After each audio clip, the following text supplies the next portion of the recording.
ਉਹ ਸਾਰੇ ਜਿਹੜੇ YouTube ਵਾਲੇ ਨੇ ਉਹਨਾਂ ਸਾਰਿਆਂ ਨੂੰ ਪਤਾ ਵੇ ਤਨਖਾਹਾਂ ਆਉਂਦੀਆਂ ਨੇ ਮਹੀਨੇ ਦੀ 25 ਤਰੀਕ ਨੂੰ, ਕभी 26 27 ਵੀ ਹੋ ਜਾਂਦੀ ਏ, ਲੇਕਿਨ 25 ਤਰੀਕ ਨੂੰ ਮਹੀਨੇ ਦੀ YouTube ਵਾਲਿਆਂ ਦੀ ਸੈਲਰੀ ਅਕਾਊਂਟ ਦੇ ਵਿੱਚ ਆ ਜਾਂਦੀ ਏ।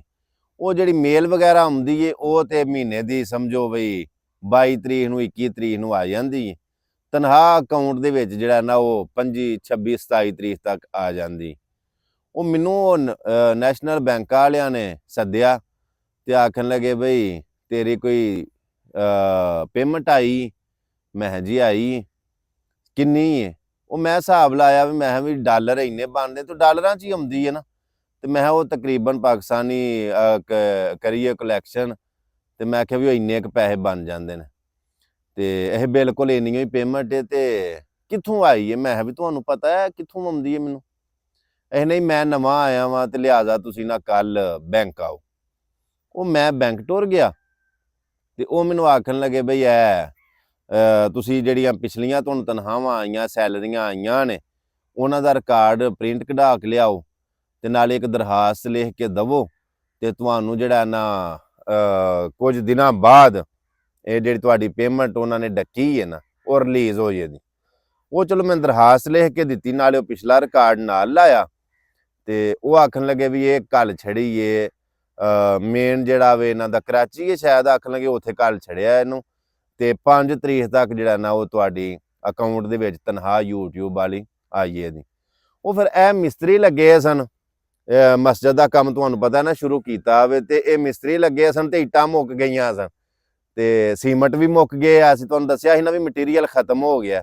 ਉਹ ਫਿਰ ਇਹ ਜਿਹੜੀਆਂ ਇੱਟਾਂ ਪਈਆਂ ਨੇ ਨਾ ਇਹ ਫਿਰ ਉਹਨਾਂ ਕੋਲੋਂ ਨਾ ਉਧਾਰ ਭੱਠੇ ਵਾਲਿਆਂ ਕੋਲੋਂ ਉਧਾਰ ਲੈ ਕੇ, ਮੈਂ ਵੀ ਹੁਣ ਮਿਸਤਰੀਆਂ ਦੀ ਚਾਲ ਤੇ ਨਾ ਰੁਕੇ। ਉਹ ਜਿਹੜੇ ਕੰਮ ਦੇ ਚੱਜ ਦੇ ਮਿਸਤਰੀ ਨੇ ਨਾ ਉਹ ਮੇਰਾ ਮਤਲਬ ਇੱਕ ਵਾਰੀ ਟੁਰ ਜਾਣ ਨਾ ਉਹ ਫਿਰ ਹੋਰ ਕਿਤੇ ਲੱਗ ਪੈਣ ਤੇ ਉੱਥੋਂ ਨਿਕਲਣਾ ਫਿਰ ਔਖਾ ਹੋ ਜਾਂਦਾ। ਤੇ ਉਹ ਮੈਂ ਆਖਿਆ ਵੀ ਚਲੋ ਇਹ ਕੰਮ ਨਾ ਰੁਕੇ, ਇਹ ਫਿਰ ਉਧਾਰ ਇੱਟਾਂ ਲੈ ਕੇ ਨਾ ਉਹਨਾਂ ਕੋਲੋਂ ਤੇ ਚਲੋ ਉਹ 20,000 ਦੀ 1000 ਇੱਟ ਅੱਗ ਲੱਗਣ ਵਾਲੀ ਗੱਲ ਹੀ ਹੈ ਨਾ। ਤੇ ਉਹ ਮੇਰਾ ਮਤਲਬ ਇਹ ਕੋਈ ਹੁਣ ਕੋਈ 6,000 ਇੱਟ ਜਿਹੜੀ ਹੈ ਨਾ ਇਹ ਸੁੱਟੀ ਏ। ਇਹ ਮਜ਼ਦੂਰ ਲਾਏ ਸਨ, ਉਹਨਾਂ ਨੇ ਇਹ ਇੱਟ ਕੋ ਬਾਹਰ ਸੁੱਟ ਛੜੀ ਵੀ, ਜਿਹੜੀ ਸਾਹਮਣੀ ਚਨਾਈ ਹੈ ਨਾ ਇਹ ਤੁਸੀਂ ਵੇਖਦੇ ਹੋ ਪਏ ਉੱਤੇ ਆ ਬੀਮ ਜਿਹਾ ਭਰਿਆ ਵੇ ਤਾਂ ਕਿ ਜਿਹੜਾ ਉੱਤੇ ਦਰਵਾਜ਼ੇ ਮੇਨ ਦੇ ਉੱਤੇ ਜਿਹੜਾ ਬੀਮ ਹੈ ਤੇ ਇਹ ਫਿਰ ਉਰਾ ਉਹ ਨਾਲ ਤੁਹਾਨੂੰ ਅੰਦਰੋਂ ਮਹਾਨਾ ਵਾ। ਇਹ ਨਿੱਕਾ ਨਿੱਕਾ ਕੰਮ ਜਿਹੜਾ ਨਾ ਇਹ ਅਲਹਮਦੁਲਿਲਾ ਚਨਾਈਆਂ ਵਾਲਾ ਕੰਮ ਬੜਾ ਮੁਕੰਮਲ ਹੋ ਗਿਆ, ਬੜਾ ਮੁਕੰਮਲ ਹੋ ਗਿਆ ਤੇ ਬੜਾ ਸਾਰਾ ਇਹ ਵੇਖਿਓ ਨਾ ਇੱਟ ਸਾਰੀ ਭਾਈ ਮੁਬਸ਼ਰ ਇਹ ਵਿਖਾਓ ਇੱਟ ਜਿਹੜਾ ਨਾ ਇਹ ਇੱਟ ਕੋ 6,000 ਇੱਟ ਜਿਹੜੀ ਹੈ ਨਾ ਇਹ ਫਿਰ ਹੁਣ ਅੰਦਰ ਵਾੜ ਛੜੀ ਹੈ। ਮੇਰਾ ਮਤਲਬ ਇਹ ਹੁਣ ਮਿਸਤਰੀ ਲੱਗਣ ਦੇ ਸਵੇਰੇ ਤੇ ਉਹ ਇਹ ਚਨਾਈਆਂ ਜਿਹੜੀਆਂ ਨੇ ਅੱਲਾ ਖੈਰ ਵਫੀਅਤ ਰੱਖੇ ਤੇ ਇਨਸ਼ਾਅੱਲਾ ਇਹਦੇ ਨਾਲ ਮੁਕੰਮਲ ਹੋ ਜਾਣਗੀਆਂ ਕਿ ਥੋੜੀ ਵੀ ਤੇ ਕੋਈ 1000-1500 ਥੋੜੇ ਦੀ ਤੇ ਲੈਂਟਰ ਤੱਕ ਜਿਹੜਾ ਨਾ ਅੱਲਾ ਖੈਰ ਕਰੇ ਤੇ ਇਹਨਾਂ ਇੱਟਾਂ ਦੇ ਨਾਲ ਜਿਹੜਾ ਨਾ ਕੰਮ ਅਪੜ ਜਾਵੇਗਾ। ਉਹ ਸੀਮਟ ਵੀ ਮੁੱਕ ਗਿਆ ਸੀ ਤੇ ਚਲੋ ਅੱਲਾ ਖੈਰ ਰੱਖੇ ਤੇ ਇਨਸ਼ਾਅੱਲਾ ਸਵੇਰੇ ਸੀਮਟ ਵੀ ਆਈਏ ਦਾ, ਸਵੇਰੇ ਮਿਸਤਰੀ ਲੱਗਣ ਦੇ। ਤੇ ਉਹ ਮੈਂ ਤੁਹਾਡੇ ਸਾਰਿਆਂ ਸਾਥੀਆਂ ਦੇ ਨਾਲ ਇਹ ਗੱਲ ਜਿਹੜੀ ਕੀਤੀ ਹੈ ਨਾ ਇਹ ਗੱਲ ਕਰਨ ਦਾ ਸਿਰਫ ਮਕਸਦ ਇਹ ਵੇ ਭਈ ਸਿਫਰਾ ਕੱਖ ਨਹੀਂ ਨਾ ਹੁੰਦਾ, ਕਿਉਂ ਸਿਫਰੇ ਬਾਜੂ ਵੀ ਲੱਖ ਨਹੀਂ ਹੁੰਦਾ। ਤੇ ਬੰਦਾ ਭਾਵੇਂ ਬੜਾ ਕੁਝ ਵੀ ਹੋਵੇ ਨਾ ਤੇ ਕੱਲਾ ਕੁਝ ਵੀ ਨਹੀਂ ਹੁੰਦਾ। ਤੇ ਸਾਰੇ ਰਲ ਮਿਲ ਕੇ ਤੇ ਇਹ ਮਸਜਿਦ ਦਾ ਜਿਹੜਾ ਇਹ ਕੰਮ ਲੈਂਟਰ ਤੇ ਪਵਾਈਏ ਹਾਂ ਤੇ ਬਾਕੀ ਫਿਰ ਉਹ ਨਿੱਕਾ ਨਿੱਕਾ ਕੰਮ ਜਿਹੜਾ ਕੋ ਪੂੰਜਾ ਪਾਂਜੀ ਵਾਲਾ ਪਲਸਤਰ ਨੇ ਇੱਕ ਮੋਟੋ ਜਿਹੜਾ ਨਾ ਉਹ ਫਿਰ ਜਿਹੜਾ ਨਾ ਰਾਮ ਦੇ ਨਾਲ ਫਿਰ ਉਹ ਵੀ ਕਰਾ ਛੜਾਂਦੇ। ਲੇਕਿਨ ਫਿਲਹਾਲ ਇਹ ਲੈਂਟਰ ਤੇ ਪਵਾਈਏ ਨਾ ਇਹ ਤੇ ਇੱਥੋਂ ਤੱਕ ਕੰਮ ਪੜ ਗਿਆ। ਇਹ ਵੇਖੋ ਨਾ ਨਿੱਕੀਆਂ ਨਿੱਕੀਆਂ ਕੰਧਾਂ ਹਨ ਤੇ ਮਾਸ਼ਾਅੱਲਾ ਇਹ ਲੈਂਟਰਾਂ ਤੱਕ ਜਿਹੜਾ ਨਾ ਕਿੱਡੀਆਂ ਕਿੱਡੀਆਂ ਉੱਚੀਆਂ ਦੀਵਾਰਾਂ ਬਣ ਗਈਆਂ ਨੇ। ਮੇਰੇ ਅੱਲਾ ਨੇ ਕਰਮ ਕੀਤਾ ਤੇ ਇਨਸ਼ਾਅੱਲਾ ਇਹ ਵੀ ਕੰਮ ਦਿਹਾੜੇ 5-7 ਦੇ ਵਿੱਚ ਜੇ ਨਹੀਂ ਹਫਤੇ ਦੇ ਵਿੱਚ ਅੱਲਾ ਕਰਮ ਕਰੇ ਤੇ ਮੁੱਕ ਜਾਣ। ਇਸ ਕੰਮ ਦੇ ਵਿੱਚ ਆਪਣਾ ਆਪਣਾ ਜਿੰਨਾ ਜਿੰਨਾ ਹਿੱਸਾ ਪੈਂਦਾ ਹਿੱਸਾ ਪਾਓ। ਅੱਲਾ ਪਾਕ ਦੀ ਜ਼ਾਤ ਤੁਹਾਨੂੰ ਜਜ਼ਾਏ ਖੈਰ ਅਤਾ ਫਰਮਾਏ, ਅੱਲਾ ਪਾਕ ਕਬੂਲ ਕਰੇ।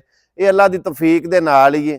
ਤੋ ਜਿਵੇਂ ਅੱਗੇ ਕਿੰਨੀ ਵਾਰੀ ਇਹ ਗੱਲ ਕੀਤੀ ਹੈ ਬਈ ਉਹੀ ਜੋ ਹੱਥੀਂ ਦੇ ਲੈਣਾ ਨਾ ਉਹੀ ਬਜਟ ਉਹੀ ਬਚਤ ਤੇ ਜਿਹੜੇ ਟੁਰ ਗਏ ਨੇ ਛੱਡ ਕੇ ਸਾਡੇ ਵਾਸਤੇ ਕਿੱਲੇ ਪੈਲੀਆਂ ਡੇਰੇ ਮੱਝਾਂ ਫੈਕਟਰੀਆਂ ਕਾਰਖਾਨੇ ਜਾਂ ਕੰਪਨੀਆਂ ਸਾਡੇ ਵਾਸਤੇ ਜੋ ਬਣਾ ਕੇ ਟੁਰ ਗਏ ਨੇ ਉਹ ਤੇ ਦੁਨੀਆ ਤੋਂ ਟੁਰ ਗਏ ਨੇ। ਹੁਣ ਉਹਨਾਂ ਨੂੰ ਪਿੱਛੋਂ ਅਸੀਂ ਕੀ ਪਛਾਣਨਾ? ਇਸੇ ਤਰੀਕੇ ਹੀ ਨਾ ਇਹ ਇੱਕ ਰੋਕ ਕੇ ਇਹ ਇੱਕ ਤਰਤੀਬ ਹੈ ਕਿ ਇਸੇ ਤਰੀਕੇ ਉਹਨਾਂ ਦਾ ਖਾਤਾ ਮੀਟਰ ਚੱਲਦਾ ਰਵੇ ਦਾ ਤੇ ਅੱਲਾਹ ਪਾਕ ਦੀ ਜ਼ਾਤ ਸਦਕਾ ਜਾਰੀਆ ਕਬੂਲ करे तो सारे जजाए खैर दे।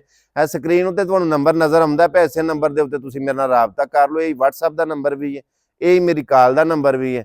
ਤੇ ਅੱਲਾਹ ਪਾਕ ਦੀ ਜ਼ਾਤ ਤੁਹਾਨੂੰ ਜਜ਼ਾਏ ਖੈਰ ਅਤਾ ਫਰਮਾਏ। ਦੁਆਵਾਂ 'ਚ ਯਾਦ ਰੱਖਿਓ।